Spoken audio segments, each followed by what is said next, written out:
Sugar নিয়ন্ত্রণে আম গবেষণা কি বলছে?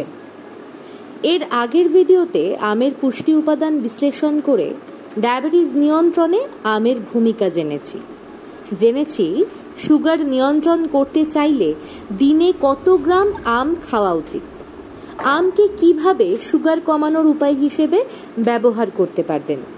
এবার জানবো আম নিয়ে এই বিষয়ে কোনো গবেষণা আছে কিনা। তার আগে ডক্টর বিশ্বাস চ্যানেলটি সাবস্ক্রাইব করে বেল আইকন অন করে দিন, যাতে ডায়াবেটিস কন্ট্রোল টিপস নিয়ে নতুন ভিডিও এলে তাকে মিস না করেন। এবার আলোচনায় ফেরা যাক। ডায়াবেটিস নিয়ন্ত্রণে আমের ভূমিকা নিয়ে গবেষণা খুবই কম, তারপরও কিছু গবেষণা খুঁজে পেয়েছি।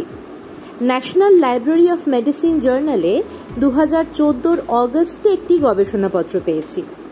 গবেষণায় 20 থেকে 50 বছর বয়স্ক 11 জন পুরুষ ও 9 জন মহিলাকে 12 সপ্তাহ ধরে প্রতিদিন 10 গ্রাম করে আম সত্ত্ব খেতে দিয়ে দেখা গেছে তাদের ব্লাড সুগার লেভেল চোখে পড়ার মতো কমছে, সাথে ওজনও নিয়ন্ত্রণে থাকছে।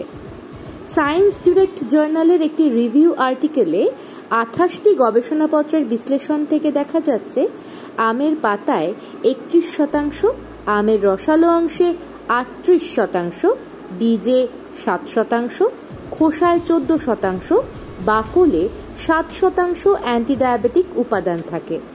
ফলে আম যে ডায়াবেটিস নিয়ন্ত্রণে দুর্দান্ত একটি ফল হতে পারে এ বিষয়ে কোনো সন্দেহ নেই।